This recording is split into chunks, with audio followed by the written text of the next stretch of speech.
The spotlight burned my face as my sister Candace forced the microphone into the DJ's hand. And now, let's hear it for my older sister Rosie, 34, still single, still searching. Her laugh echoed through the Crystal Gardens ballroom like shattered glass.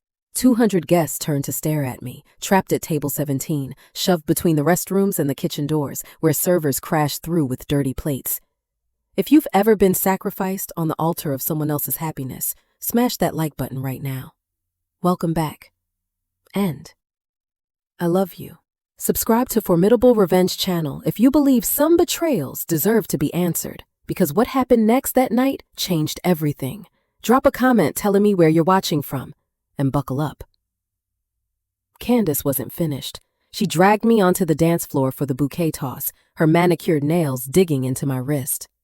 Come on, Rosie. Maybe this will finally be your year. The crowd of 22-year-olds giggled as I stood there, the ancient spinster among fresh college graduates. Candace locked eyes with me, smiled like a knife, and hurled the bouquet deliberately to the opposite side. A girl named Brittany squealed as she caught it. Looks like Rosie will have to keep waiting, Candace announced, her voice carrying to every corner of the room. The laughter felt like drowning. I stumbled back to my table, past the guests who spent the entire evening offering me their pity like poison candy. My mother, Patricia, had apologized for my existence during cocktail hour. My father, Greg, changed the subject every time someone mentioned my career. Candace's mother-in-law, Victoria, suggested I freeze my eggs before it was too late. Her husband, Trevor's business partners, asked if I'd tried therapy to figure out why I couldn't keep a man. I was the warning label, the cautionary tale, the family's greatest embarrassment, gift wrapped in a dress I'd spent 2 weeks choosing, believing tonight might be different. The rejection table. That's what Trevor's groomsmen called it when they thought I couldn't hear. Table 17, where Candace seated every undesirable guest she was obligated to invite but hoped would leave early.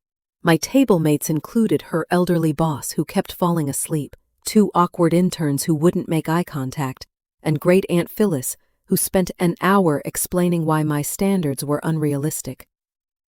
I was reaching for my purse, ready to disappear into the parking lot and never come back, when a voice behind me cut through the noise like steel. Don't move. Act like you're with me. My breath caught. I turned slowly. The man standing behind my chair wore a charcoal Tom Ford suit that probably cost more than my car. 6'3", dark hair swept back, jaw sharp enough to cut. Eyes that held secrets and fire in equal measure. He moved like someone used to owning every room he entered. What? I started, but he was already sliding into the chair next to mine, close enough that his cologne, something dark and expensive, made my pulse jump. Your sister just spent 15 minutes telling my father's business partner how concerned she is about your mental state, he said quietly, his voice low and dangerous. Something about you being desperately single and probably depressed. Thought you might want to change that narrative. Across the room, Candace was gesturing wildly in my direction to a cluster of Trevor's executives. I could read her lips. Poor Rosie, so alone. Such a shame. Who are you? I whispered. Julian, Trevor's cousin from Chicago. He leaned back, draping his arm casually along my chair. The gesture looked effortless, intimate. And you're Rosie, the sister who's apparently the family project. Heat flooded my face. She told you that? She told everyone that. His eyes tracked Candace across the room. Your sister is exceptional at making herself look generous by making you look desperate. I've been watching it all night. Something in his tone made me look closer. There was an edge there, something sharp and calculating beneath the smooth surface. Hit that subscribe button if you think some humiliations require an answer. This is Formidable Revenge channel, where justice isn't pretty, but it's always deserved. Julian's hand touched mine on the table. The contact sent electricity up my arm. Immediately, heads turned. Candace, mid-sentence with the wedding planner, froze. Her perfect smile cracked like fine china. "Just follow my lead," Julian murmured, his thumb tracing circles on my wrist. "Let's give them something to really talk about." Candace materialized at our table within seconds, Trevor trailing behind like a lost puppy. Her wedding dress train swept the floor with theatrical drama. "Rosie!" Her voice climbed an octave. "I didn't know you knew Julian." "Old friends," Julian said smoothly. His hand tightened on mine, protective, possessive. "We reconnected recently. Funny how life works." Candace's eyes narrowed. "You never mentioned—" "I keep my private life private." I found my voice, found some buried strength beneath the humiliation. Unlike some people who broadcast everything. The barb landed. Candace's jaw clenched. Trevor shifted uncomfortably, clearly sensing the tension, but too spineless to address it. "How wonderful," Candace managed, though her tone dripped venom. "How long has this reconnection been happening?" Julian smiled, slow, deliberate, dangerous. "Long enough to know your sister is nothing like you described her." The words hung in the air like a threat. Candace's composure shattered for just a moment before she plastered on her bride smile and retreated, her train whipping behind her like an angry snake. "She looks like she swallowed glass," Julian observed. "She's not used to losing control," I said quietly. "Or to me being anything other than pathetic." "Then let's make her very uncomfortable," he said, "because I'm just getting started." I should have asked questions, should have wondered why a stranger would help me, should have noticed the way his eyes tracked Candace with something deeper than casual interest. But I was drowning, and he was throwing me a lifeline. I grabbed it. Julian orchestrated the next hour like a maestro conducting a symphony of revenge. He brought me champagne, the expensive bottles reserved for the head table, made me laugh loud enough for Candace to hear from across the room, touched my face with the casual intimacy of a longtime lover when her photographer passed by. Every gesture was calculated, every word designed to unravel my sister's carefully constructed narrative. "Tell me something real," Julian said during a quiet moment between performances. "Why does she hate you so much?" The question caught me off guard. Most people assumed sibling rivalry, normal family tension. Julian asked like he already knew the answer went deeper. "I was engaged once," I admitted, surprising myself. 5 years ago, to a man named Peter Peter Walsh. The champagne had loosened my tongue. Candace was 23, fresh out of college, working as his assistant. She told me he was cheating, showed me hotel receipts, text messages. I called off the wedding 3 days before the ceremony. Julian's expression didn't change, but something flickered in his eyes. Later, I found out she'd fabricated everything. The receipts were from business trips I already knew about. The texts were taken out of context. But by then, Peter had moved on. Candace had destroyed my relationship because she couldn't stand me being happy first. "Did you confront her?" Julian's voice was tight. "She cried, said she was trying to protect me, that she'd misunderstood. Our parents took her side, said I was being paranoid, that wedding stress had made me unstable." I laughed bitterly. I became the crazy older sister, the one who couldn't keep a man because of my trust issues. Julian was silent for a long moment. When he spoke, his voice held something I couldn't identify. "Your sister is a cancer." The venom in his words startled me. Drop a like if you believe some betrayals can never be forgiven. Subscribe to Formidable Revenge channel because this story gets darker before it gets light. The band started playing slow songs. Julian stood, extending his hand. "Dance with me. Make her watch." On the dance floor, his hand found my waist. We moved together with unexpected synchronicity, like we'd done this 1,000 times before. I could feel Candace's eyes boring into my back. "She's staring," I murmured against his shoulder. "Good, let her stare." Julian's voice was rough. Let her feel what it's like to watch someone else be happy. But there was something in his tone that didn't match the moment, something dark and unfinished.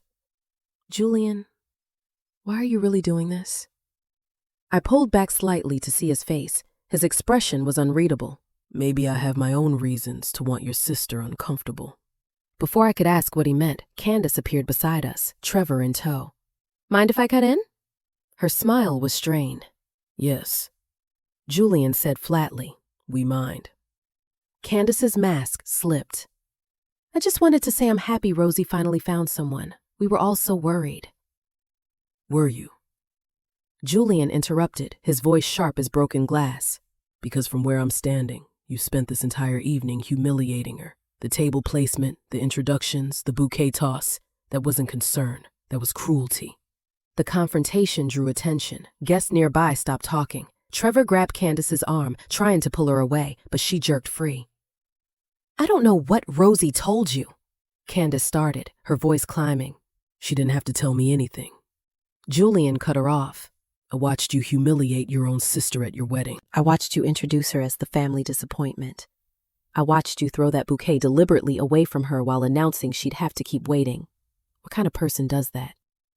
Candace's face flushed crimson. Around us, whispers rippled through the crowd. This wasn't the picture-perfect celebration she'd orchestrated. This was her dirty laundry being aired in front of 200 guests. You don't understand our relationship. Candace hissed. Rosie is sensitive. She always has been. Stop! My voice surprised me with its strength. Just stop, Candace. For once in your life, stop pretending you're the victim when you're the one holding the knife.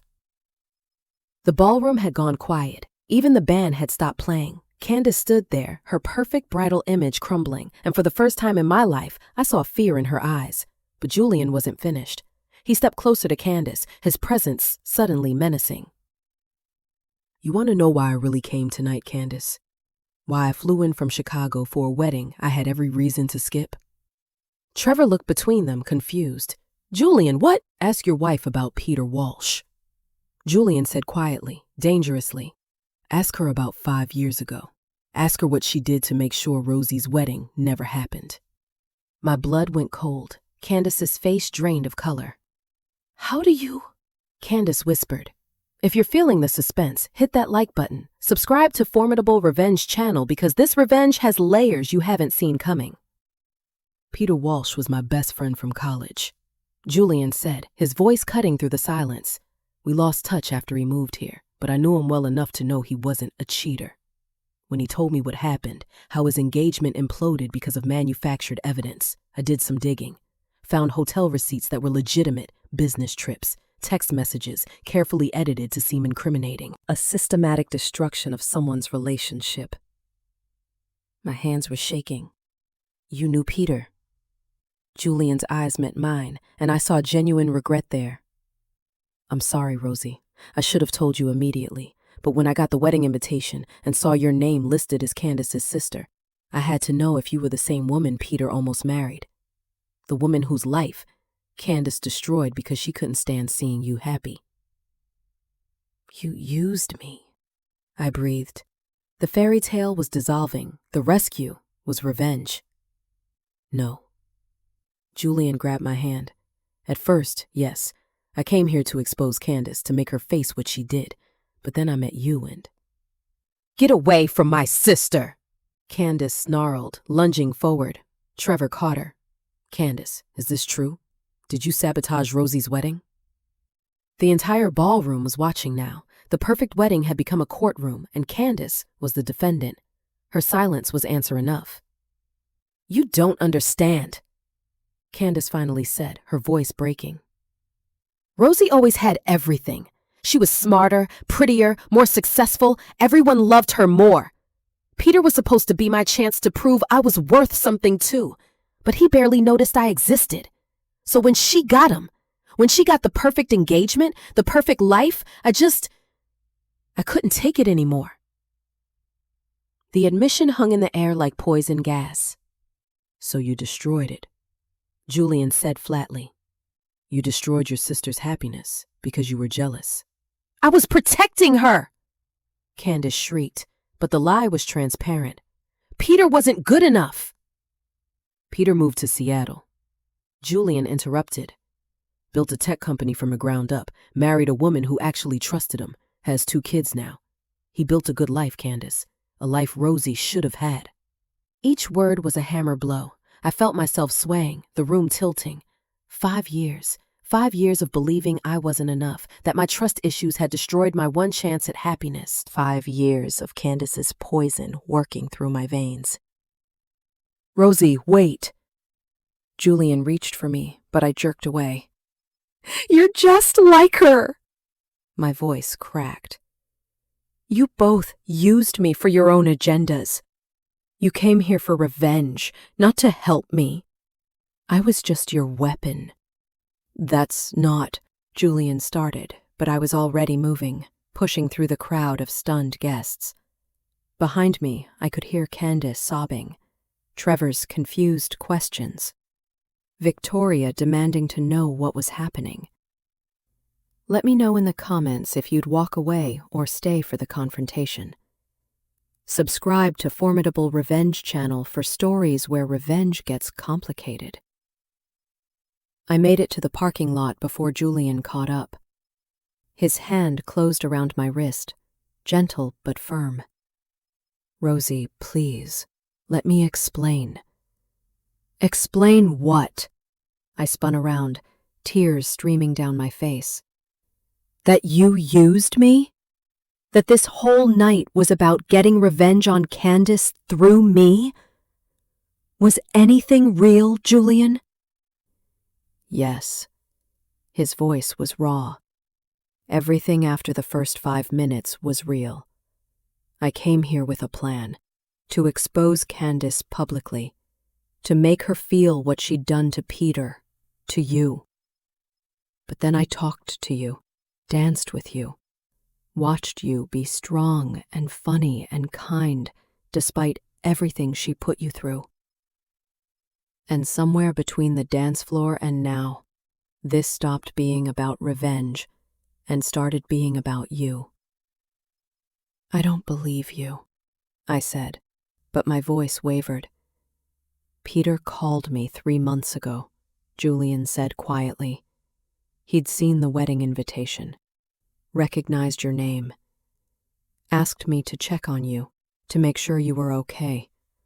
Said he'd tried to reach out years ago, but you'd blocked his number. He wanted me to tell you the truth about what Candace did. My chest tightened. Peter wanted you to tell me? He never stopped caring about you, Rosie. Even after everything, he wanted you to know the truth.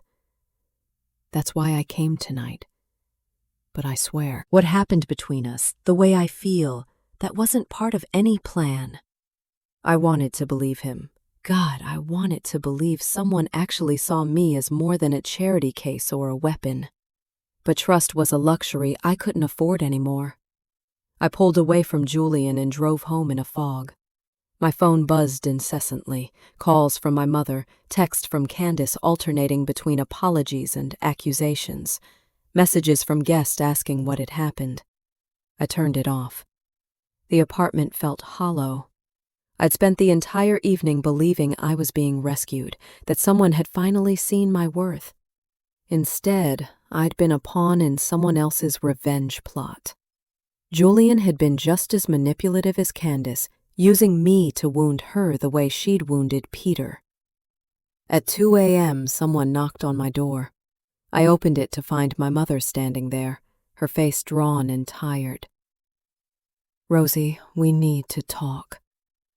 If you're here to defend Candace, I'm not. Patricia stepped inside, and for the first time in 5 years, she looked at me like she actually saw me. I'm here to apologize. For not believing you. For taking Candace's side.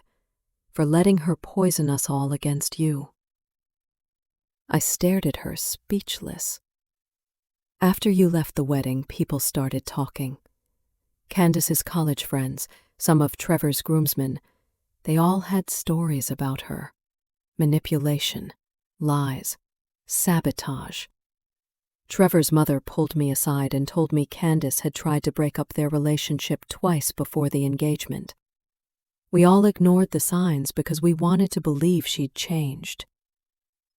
My mother's voice cracked. But she didn't change. She destroyed your life, and I let her. I'm so sorry, Rosie. The apology I'd waited 5 years to hear should have felt satisfying. Instead, it felt hollow. Too late, too little. "Where's Dad?" I asked. "At the hotel." Candace locked herself in the bridal suite. Trevor called off the honeymoon. He's talking to a lawyer about annulment. Smash that subscribe button for Formidable Revenge channel, because sometimes revenge destroys everyone it touches. "And Julian?" I couldn't help asking. "He left his number with the hotel concierge, asked them to give it to you." Patricia handed me a business card. "Rosie, I know he used you, but the way he looked at you tonight, that wasn't fake. I've been married 35 years. I know the difference between acting and feeling." After she left, I sat alone in the darkness, Julian's card burning a hole in my palm. Part of me wanted to call him, to hear his voice, to believe his feelings were real. But another part, the part that had survived 5 years of Candace's poison, knew better than to trust anyone who'd started with deception. My phone buzzed, a text from an unknown number. "This is Peter. Julian gave me your new number. I'm sorry I never fought harder to make you believe me. I'm sorry I let Candace win. You deserved better then. You deserve better now." Then another text. "Julian's feelings are real. I've known him 15 years. I've never seen him like this. Don't let what Candace did stop you from taking a chance." I stared at the messages until my vision blurred. 2 men from my past, both trying to tell me the same thing. But could I trust either of them? Could I trust myself to know the difference between reality and manipulation? The answer came at dawn. Julian showed up at my apartment as the sun rose. He looked like he hadn't slept.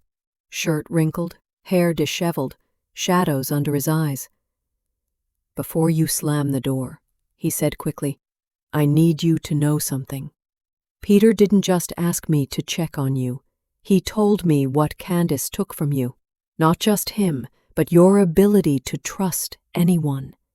He said Candace turned you into someone who questioned every gesture, every kindness, because you couldn't tell what was real anymore. And I did exactly what she did. I used you for my own agenda, and I'm sorry." I stayed silent, hand on the door. "But here's the truth, Rosie. I'm not sorry I came to that wedding. I'm not sorry I danced with you or defended you or made your sister face what she'd done.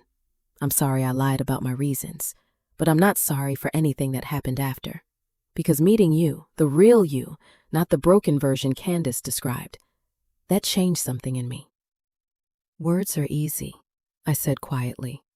"You're right, so let me show you." Julian pulled out his phone and dialed. After 2 rings, a familiar voice answered.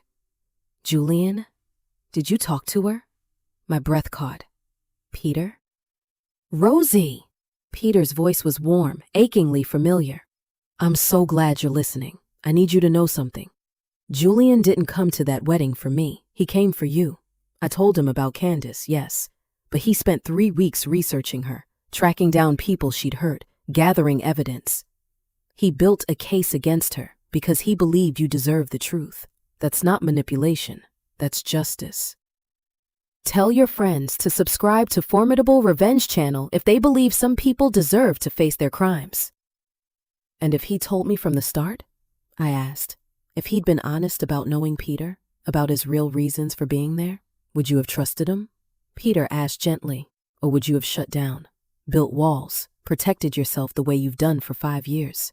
Sometimes people have to prove themselves before we can hear the truth." The phone went quiet. Julian was watching me with an intensity that made my heart race. "I need to know something," I said to Julian. "Everything that happened at that wedding, the dancing, the defending me, the confrontation, was any of it genuine, or was it all performance?" "The plan was performance," Julian admitted. "Show up, dance with you, make Candace jealous, then reveal the truth about what she did to Peter and watch her perfect wedding collapse. Clean, simple revenge." "And what actually happened?" "You laughed at my joke about the horrible chicken, and I forgot my script." His voice was rough. "You told me about your marketing job, and your eyes lit up when you talked about a campaign you'd created. You admitted you were tired of pretending to be okay when you were drowning. And I realized I wasn't acting anymore. I was just there, with you, and it felt right." "Feelings aren't enough," I said, "not after everything." "You're right, so let me earn it." Julian stepped back. "I'll leave right now if you want. Walk away, never contact you again. But if you give me a chance, just one chance, I'll spend every day proving I see you. The real you, not the sister Candace tried to destroy, not a pawn in a revenge plot. Just Rosie. Brilliant, strong, deserving of someone who fights for her instead of using her." The sun had fully risen now, casting long shadows across the doorway. I stood at a crossroads, retreat into safety, or risk trusting again. I made my choice. "One chance," I said, "but we do this right. No more secrets, no more agendas, just honesty, even when it's ugly." Julian's relief was palpable. "Deal." 3 days later, Candace called. "I need to see you. Please, Rosie, just listen." We met at Mitchell's coffee house, neutral territory. She looked terrible, makeup smudged, hair unwashed, the glossy perfection stripped away. Trevor had moved out. The annulment papers were drafted. Our parents had canceled Sunday dinners indefinitely. "I destroyed everything," she said quietly. "My marriage, my family, my reputation, everyone knows what I did to you." "Good," I said coldly. "You should face consequences." "I know. I deserve this." Candace twisted her napkin into knots. "But I need you to understand why I did it. Not to excuse it, just to understand." "Jealousy. You already said it was more than jealousy." Candace's voice cracked. "Growing up, you were everything I wasn't. Smarter, prettier, more confident. Mom and Dad adored you. Teachers loved you. Boys wanted you. And I was just the little sister, the one who existed in your shadow. So you tried to destroy me," I said flatly. "I tried to become you." Candace looked up, tears streaming. "I thought if I could take something from you, I'd finally matter. When Peter came along, this successful, kind, perfect man who chose you, it broke something in me. I couldn't stand watching you have everything again. So I took it away. And it felt good, Rosie. For a moment, watching your wedding fall apart, I felt powerful. The honesty was brutal, ugly, real. Subscribe to Formidable Revenge channel for stories where justice isn't clean. Comment if you think some betrayals can never be forgiven. "And now?" I asked. "Now I understand what I actually destroyed. Not just your relationship with Peter, your ability to trust anyone, your relationship with our parents, your belief in your own worth." Candace's voice was hollow. "I turned you into someone who questions every kindness, who can't accept love because she's waiting for the betrayal. I did that, and I can never undo it." "No," I agreed. "You can't." "I'm moving to Denver. Trevor's lawyer advised it. Fresh start, away from everyone who knows what I did." Candace stood. "I don't expect forgiveness. I don't deserve it. But I needed you to know. What I did to you, it haunts me. Every day. And it always will. She left cash on the table for her untouched coffee and walked out of my life. I sat there for a long time, processing. The revenge I dreamed of, Candace losing everything, facing public humiliation, her perfect life crumbling, had happened. But it didn't feel the way I'd imagined. There was no triumph, just hollow satisfaction, mixed with something that might have been pity. Julian found me there an hour later. How did it go? She's gone, moving to Denver. It's over. Is it? Julian asked gently. Or is it just beginning? I knew what he meant. The revenge was complete, even when trust had been weaponized against me. It required believing I deserved love, not because someone rescued me, but because I was worth loving. Let's find out, I said. 6 months later, Julian and I stood in the same hotel where we'd met.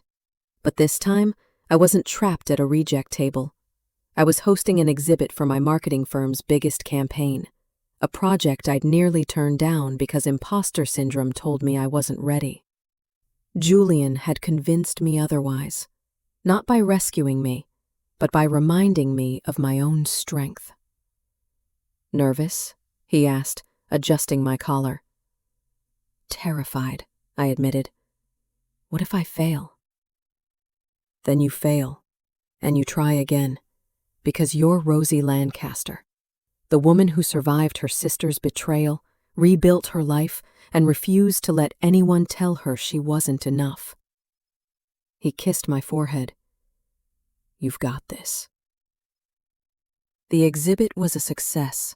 Clients loved the campaign. My boss offered me a promotion. And somewhere in the middle of it all, surrounded by people who respected my work rather than pitied my single status, I realized something crucial. I didn't need Julian to validate my worth. His presence in my life was a choice I made, not a rescue I required. After the event, we walked along Harbor Drive, the city lights reflecting off the water. I heard from Peter yesterday, Julian said casually. He's engaged again, invited us to the wedding. What did you tell him? That we'd be there, if you're comfortable. I considered it. Seeing Peter again, the man whose loss had defined 5 years of my life, should have terrified me. Instead, I felt curious, hopeful even. I think I am, I said. Comfortable, I mean. It's strange. For so long, losing Peter felt like losing my one shot at happiness. Now it just feels like a chapter that ended so a better one could begin, Julian asked. Especially because of that. I stopped walking, turned to face him. You came to Candace's wedding with an agenda. You used me as part of a revenge plot, and somehow, through all of that manipulation, something real emerged. Not despite the deception, but because it forced both of us to be honest about what we actually wanted. If this story moved you, subscribe to Formidable Revenge Channel. Drop a comment sharing your thoughts on revenge, forgiveness, and second chances. Julian pulled me close. And what do you want, Rosie? This. You. But on my terms. Not as a rescue. I want a relationship built on choice, not on trauma bonding over my sister's cruelty. Deal, he said and kissed me under the streetlights. Later that week, I called Peter. The conversation was awkward at first. Too many years, too many wounds. But slowly, we found our rhythm. He apologized for not fighting harder for the truth. I apologized for not trusting him. We both acknowledged what Candace had stolen and agreed to stop letting her theft define us. I'm happy for you, Peter said before we hung up. Julian's a good man. Better than I was back then. You were a good man too, I replied. We were just young, and Candace was poison. We didn't stand a chance. But you do now, Peter said. Don't waste it. I didn't plan to. Candace never came back from Denver. Occasionally, I'd see her social media post, carefully curated images of a new life, new friends, new persona. The comments were always limited, the photos staged. She'd built another perfect facade, but I suspected it was as hollow as the first one. I felt no satisfaction in her exile, no triumph in her loneliness, just a quiet recognition that some people are too damaged to fix themselves, too proud to accept help. Candace had destroyed my life to feel powerful, and in doing so, she destroyed her own. The revenge I'd crave hadn't required me to do anything except survive. Candace had been her own worst enemy all along. A year after the wedding, Julian proposed, not in some grand gesture designed to humiliate Candace, but quietly, on a Tuesday night after we'd spent 3 hours assembling furniture and arguing about whether the instruction manual was upside down. "Marry me," he said, handing me a glass of wine and a ring. "Not because it'll show your sister anything or prove a point to anyone else. Marry me because you choose this. Us. Every day." I said yes. Our wedding was small, 30 people who actually cared about us. Peter and his fiancée came. My parents attended, tentatively rebuilding the bridges they'd burned. Candace received an invitation but didn't respond. I hoped she was healing, building a real life instead of a performed one, but I couldn't save her. I could only save myself. As Julian and I danced our first dance, I thought about revenge, how it had consumed me after Candace's betrayal, how I'd fantasized about her downfall, her humiliation, her pain, how I'd gotten everything I wanted and discovered it tasted like ashes. The real revenge wasn't Candace's destroyed marriage or her exile or her public humiliation. The real revenge was me, standing in a room full of people who loved me, marrying a man who saw my worth, finally believing I deserved happiness without having to earn it through someone else's downfall. Sometimes the best revenge isn't served at all.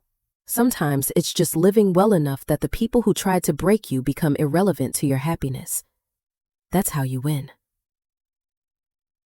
If this story spoke to you, subscribe to Formidable Revenge channel for more tales of justice, resilience, and second chances. Comment below sharing where you're watching from and whether you believe some betrayals can transform into blessings. Sometimes the cruelest wounds lead us exactly where we need to go. The universe has a strange sense of humor about justice. Sometimes that humor leads to happiness ever after.